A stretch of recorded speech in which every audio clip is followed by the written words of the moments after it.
Starting in 3, 2, 1. What is up, Cubes fam? Cubes on the mic with it. And welcome back to the channel. So, today, I thought I might talk a little bit about some more space stuff. Today, I wanted to talk about how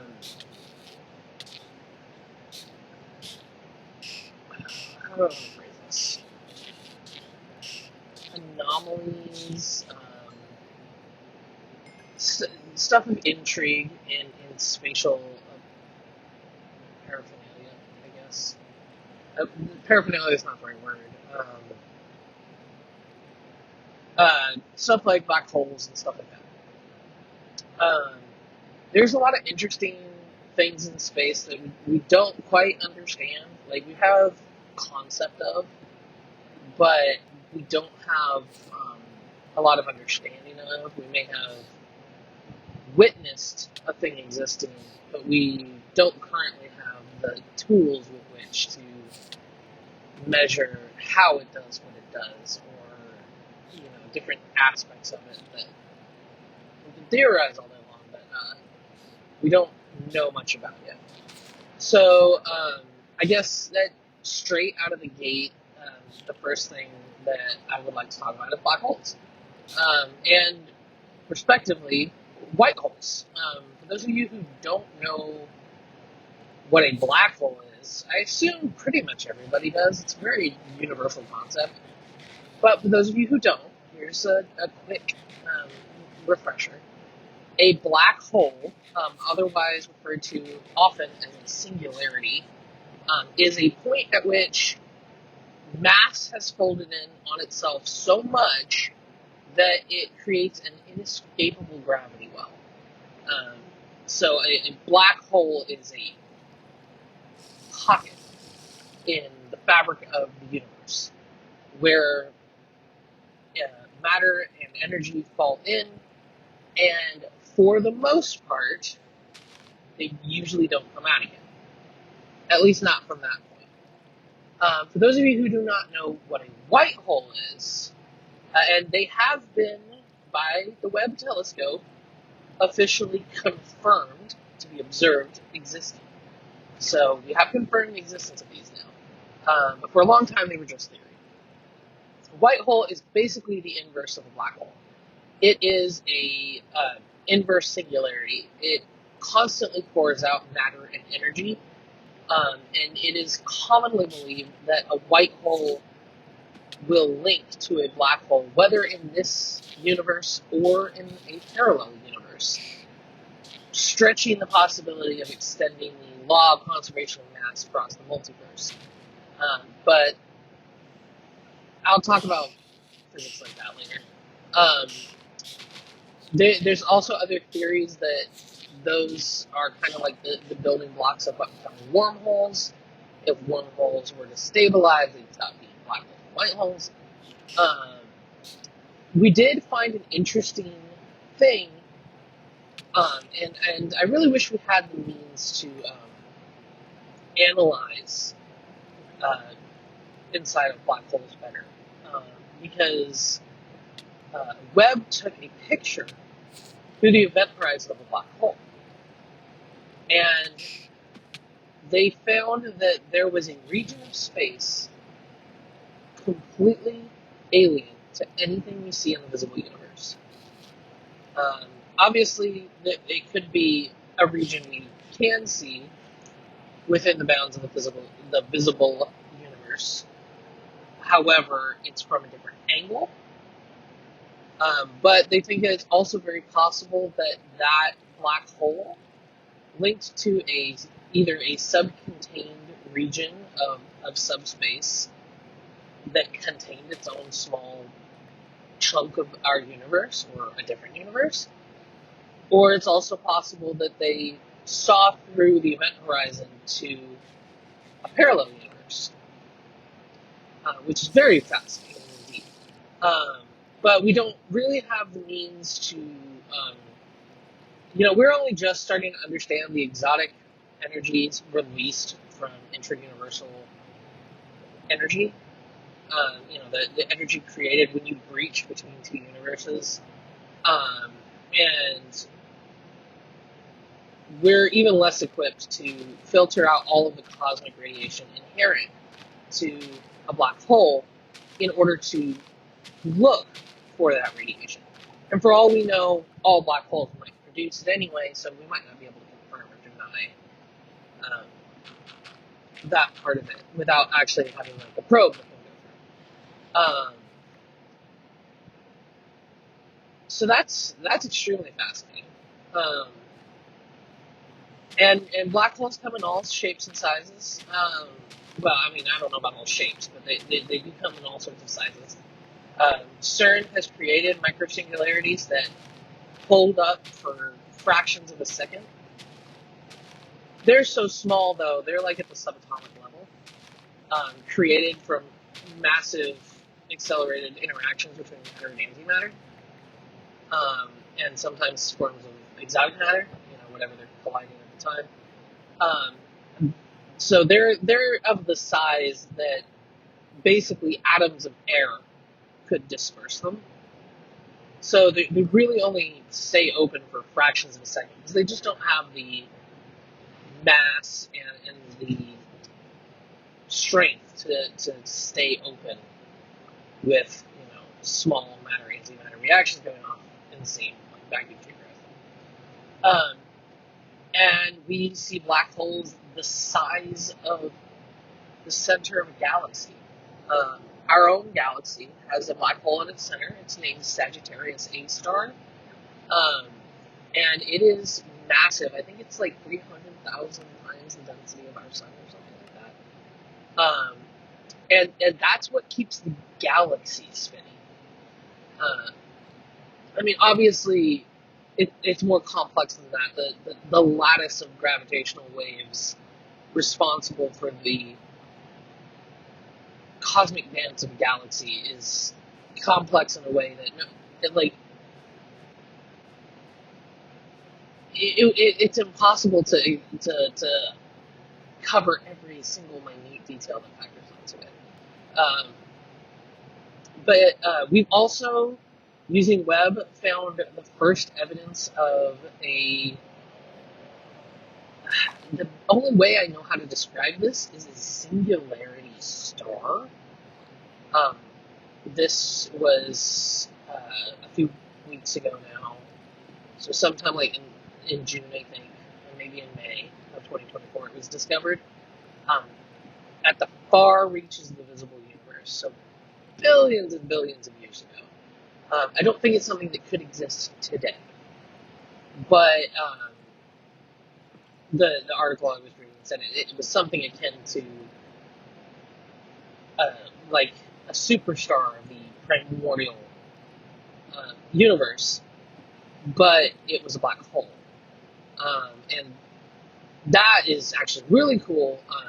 It's one of those things that's very rare to find. It's like the odd one out it's the black sheep of spatial anomalies of the early universe. So yeah, black holes are really cool.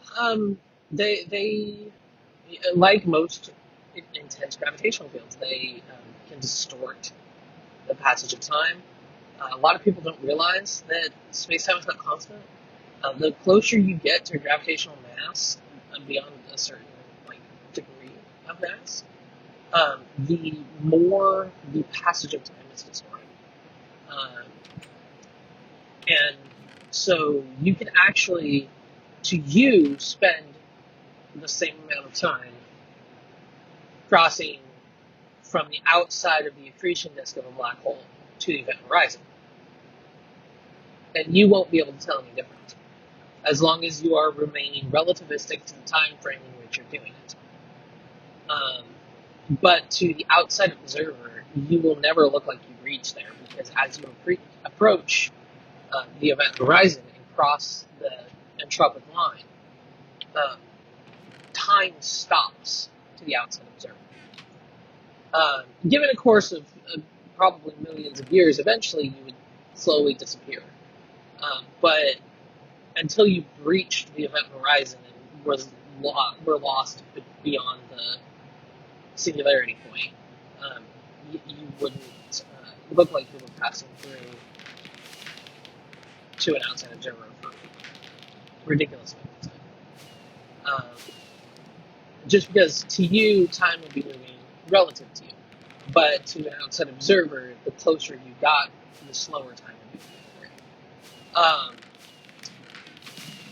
It doesn't stop entirely though. I don't know if we've ever observed one that probably could do that. I feel like that point is usually after you cross the event horizon. Um, but yeah.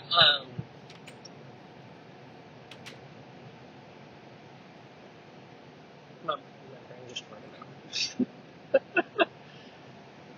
But yeah, so that's kind of an interesting thing too, is the effect that gravity and that that gravity in general can have on time, especially with a singularity like that.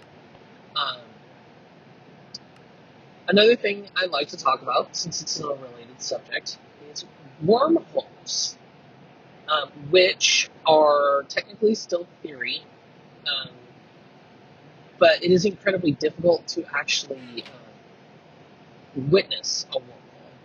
And there's plenty of um, like firsthand accounts of micro wormholes opening up within the Earth's atmosphere. We've had incidents where people are like, well, this plane got sucked in, and then it came out, and it was like in a different time, or it was halfway around the globe in a matter of seconds, that sort of thing. And that's not to be discounting just because it's far-fetched. It's actually very possible. For those of you who don't know how wormholes work, which is probably the vast majority of people, it's short enough to say that it is a point where two points in space link up. But those variations that can cause wormholes, um, they vary in what causes them. Sometimes they require a gravitational well in order to open, sort of like a microsingularity pops and creates a well for a fraction of an instant and sucks something in and spits it out the other side because it can't hold it. There's also a theory I've actually been working on, which is quantum entanglement, where two points in space resonate with the same quantum frequency, and they kind of magnetize to each other. Now, a lot of people think of space in 2 dimensions or in 3 dimensions, as far as like length and width, or all 3 dimensions of length and height. But space doesn't have to conform just to those. As we understand physics, there are spatial and temporal dimensions far outside of what we can define by our current standard of science. Just because we haven't gotten to that point of like understanding things yet, but we can observe by the rules that are broken under certain conditions, especially at the quantum level. And actually, quantum communication has taken place, but only on the scale of from one end of the planet to the other. It's not very efficient in our current state. Eventually, in a perfect universe, we could communicate across endless distances immediately if we could solve forcing quantum entanglement. But that can happen naturally in nature. There is a substance that actually makes up the vast majority of the physical universe called dark energy. Dark matter is also related to it and can be related in wormhole stuff as well. But dark energy kind of acts as the lattice work, where these two bits that can meet that same frequency can entangle with each other across this dark energy web. So it's very much like tuning into a radio frequency. And that's why, two different people might end up caught up in the same experience, even in the same place, but end up with two different destinations that they experience. And that all being because more than two places were entangled. And, it was just luck of the dice. Like, when their matter interacted with it, it changed the resonance. So that place skipped away, for instance. Or, sometimes it's just like, time can be the factor that changes things. But yeah, wormholes are extremely fascinating. There's a lot of exotic energy that we're only just beginning to understand. They think they picked up micro breaches. And yes, I'm stealing the popular term breach that was coined by DC doing the whole multiverse of things with the Arrowverse. Because I like it as a reference to link up universes. Actually, the real science technical reference to creating a link between two universes is referred to as an Einstein-Rosen-Badowski bridge. Often just referred to as an Einstein-Rosen bridge because Badowski didn't really do too much on the project. So those are specifically interversal, not intraversal, because that's within the universe, wormholes. Which would definitely, probably almost always require some sort of quantum oscillation resonance between the two universes, because as we theorize the multiverse right now, each universe has its own vibrational frequency that is its normal quantum resonance. So you would have to find a way to link that up to open a breach.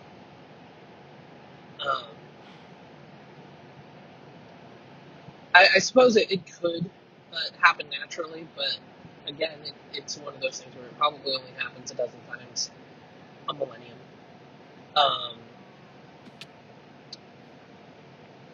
But yeah, we are just beginning to understand some of the exotic energies that come with that, and I think we're a very long way away from ever being able to achieve it at a level that is anything more than just playful, speculative. Maybe you can do this at the size of like where a nanobot can go through, but not at we're nowhere near building a Stargate, for instance. The complex physics involved is still far beyond us. Like we can't hardly control the flow of tachyons, and tachyons are very present in all sorts of gravitational anomalies. And I don't think until we can control the flow of tachyons, we can ever hope to keep an artificial wormhole open, because they'll feed back into. This goes into a whole complex particle physics thing where tachyon feedback leads to destabilization of a wormhole, and it's basically it's the main thing that keeps wormholes from remaining open. There's like other stuff that doesn't even really have names yet that we're sort of starting to pick apart, but that's one of our big issues. It is interesting to kind of entertain the notion of natural wormholes, though. Like I said, they are hard to see, much like black holes. Until something triggers the aperture, they're really not visible. They're just an excitation of space-time and matter and energy. In fact, it wouldn't surprise me at all if what we first thought was a quasar from a distance, we might end up finding when we actually finally get there is just a big old wormhole. But we thought it was a quasar because of the way it was excited and bright and pouring out all this radiation, when in reality it was, we were reading stuff that was coming out of subspace. Um, Wormholes are also interesting in the fact that they can be temporal as well as um, physical. So you could go into a wormhole in 2024, and say you took a wormhole that you knew went to Mars, but what you didn't know is it went to Mars 5 million years in the future. Um, there isn't ways right now for us to be able to tell if there's a temporal component. I mean, there's small hints we can start at, starting with tachyon decay, but we don't really have the means to observe tachyon decay without extensive scientific equipment. So you wouldn't know just jumping in. But it would be fully possible to transit between those 2 points in time. Now, depending on the state of the wormhole, it could be very possible that you would leave 2024, end up in 5 billion in 24, or whatever, 5 billion in 24, and then try to go back and end up in 600 BC, just because the temporal component of the wormhole would be unstable.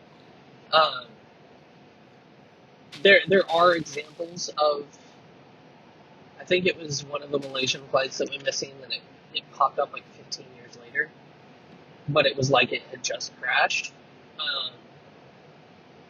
That sort of thing is like, it's very possible that could have happened. There's also the passage of time inside of a wormhole. Does not have to be linear at all. You can have non-linear time, which I guess I can talk about in a little bit, but you can also have the passage of time go a lot slower inside the wormhole than outside the wormhole, where the people inside could have experienced years of their lives before they crossed the other side, but outside the wormhole, like 5 minutes passed. And wormholes just pop out anywhere. Like, you could have a wormhole that isn't stable on one end, or isn't stable on both ends, and you walk in LA and you end up on Mars, and then you try to walk back to LA and all of a sudden you're on Pluto, and then good luck getting back, because now it's moved again and you're not going to get back through. Um, that sort of thing can happen too as well, and that's kind of cool. It's also very scary, but that is kind of cool. I know that there's also theories floating around that there are nearby celestial bodies that have been affected, like, in the last million years. I know that there's been a small group that throws around the idea that the reason why there was hints of, like, another planet in our solar system that we haven't found yet is because maybe it got swallowed up by a rogue wormhole, and so that's why there's nothing there, but it seems like there might be something there. So that's kind of a fun little thing to toy around with the idea with. Yeah, I could probably go on for a while about wormholes. What else do I want to talk about? I guess I will talk about quasars. So for those of you who don't know what a quasar is, it's a really hyper energetic, like, clumping together of star matter and stuff. Usually there's more than one star involved, but there is a star involved, where it spins at a very high intense frequency and broadcasts along the EM spectrum, kind of similar to the way that a black hole spits out matter and energy from its poles every so often. And quasars are highly unstable, a lot of gamma rays, a lot of exotic energies. Most often come from tightly knit areas of star formation after a nova has happened. From my understanding of it, anyway. I will admit I'm not as read up on quasars as I probably should be. It is one area where it's not the thing I focus on. I'm much more fascinated by neutron stars and protostars. So quasars fall a little behind on my list of stuff. For those of you who don't know what a protostar is, it is simply the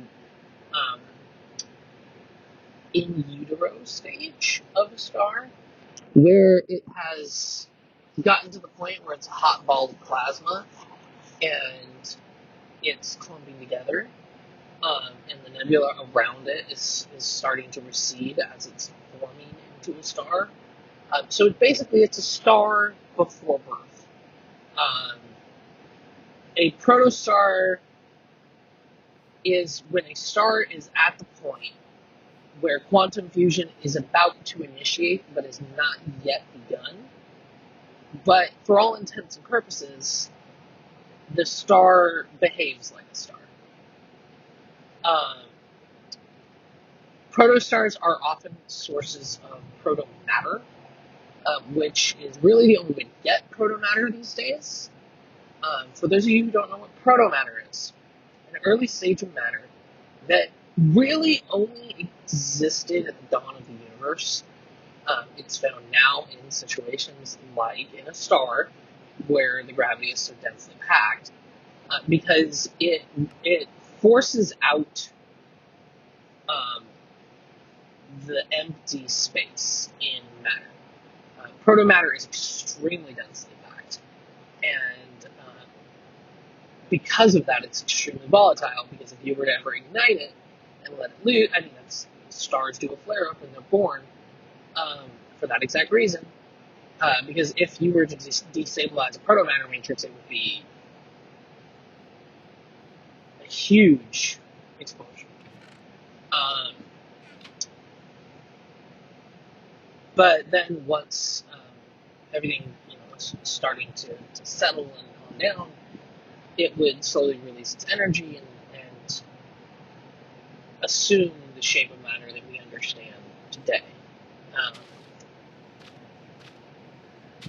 But yeah, protostars are extremely fascinating. It's awesome to see stars coming to life.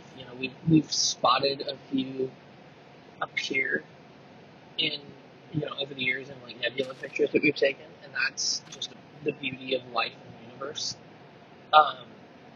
And then neutron stars are stars that have collapsed down to their core, but have not become a black hole.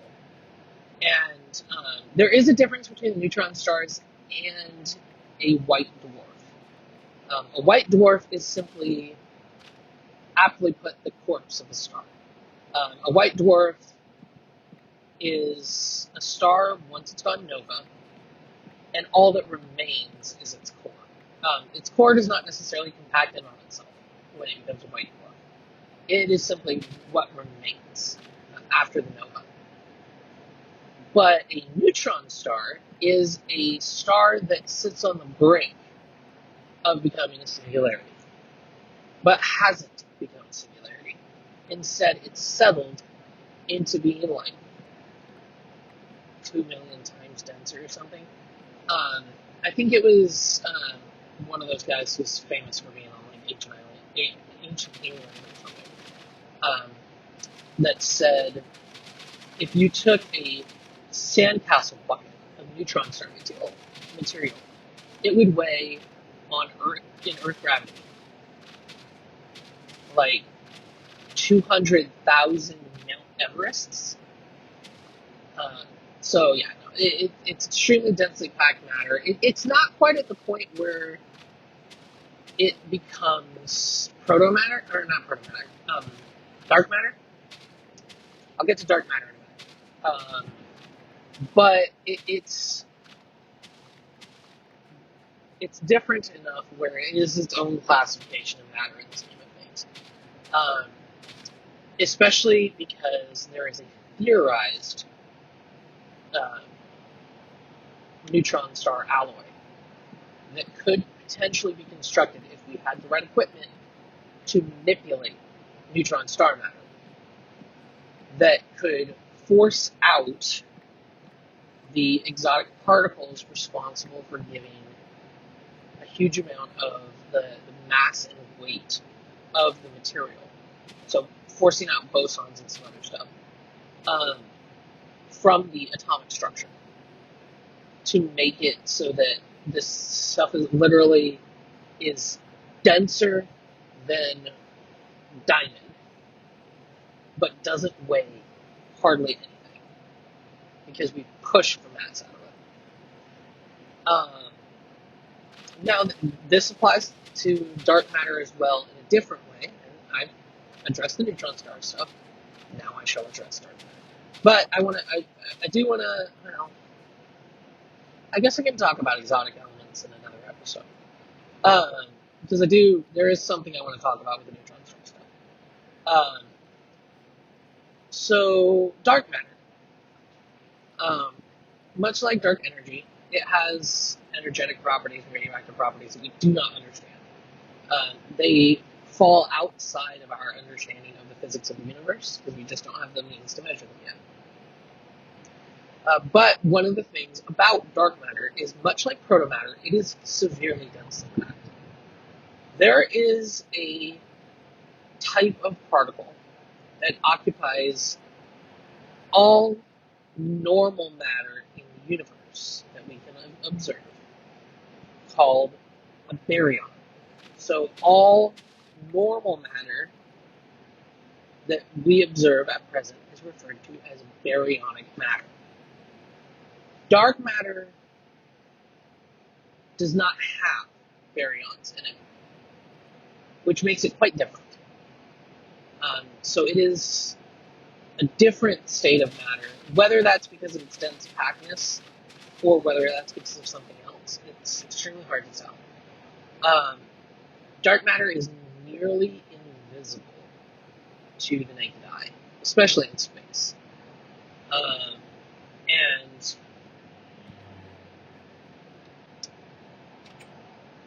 it's extremely hot because each atom of dark matter has all the energy of its atomic structure with the added thing of being so tightly packed in the nuclear nucleus. It's insanity. And it distorts gravity.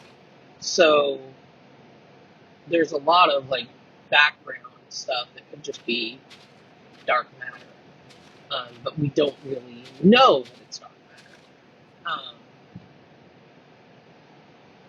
They actually think that between us and the Centauri system, there may be a dark matter star, which would be remarkable if there was, because it would be the first of its kind. It's a divided subject because there's a lot of people that feel like dark matter can't exist in that state, but we don't know enough about it to say that it can't. We can only make assumptions on our observations, which are few and far between. But yeah, dark matter makes up about 60% of matter in the universe. Kind of the same thing with dark energy.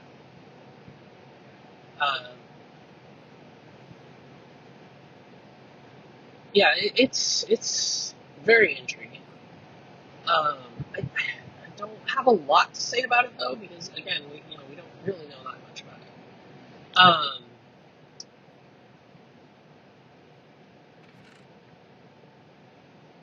And I think I want to do a whole separate episode on temporal mechanics.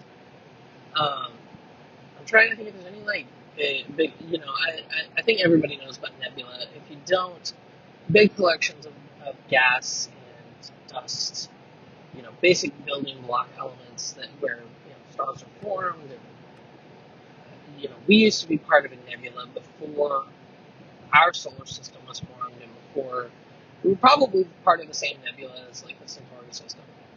Um, and the Oort cloud is actually leftovers from that, from all the dust that clumped together into asteroids before our stellar inertia dissipated.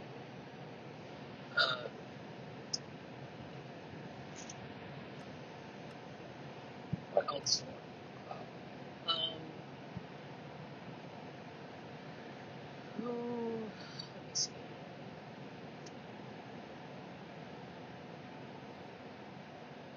I'll talk about like planetoids and stuff in another one. I guess this will be spatial anomalies part one. So I'll definitely revisit this subject. But I hope you guys enjoy my stuff. If you do, please make sure to slap that like button. Let me know that you did. Don't forget to support the channel and everything I do over on Patreon, patreon.com/DBZMLP. I need to remember to talk about it in the next video. The hilarious thing I realized about the Night Spy Con podcast I just started. Well, we haven't started the podcast part of it yet. I've started putting up stuff under the Knights of Iacon banner. I did an Optimus Prime review, and then shortly here, Michael and I are going to start doing some side stuff like that. But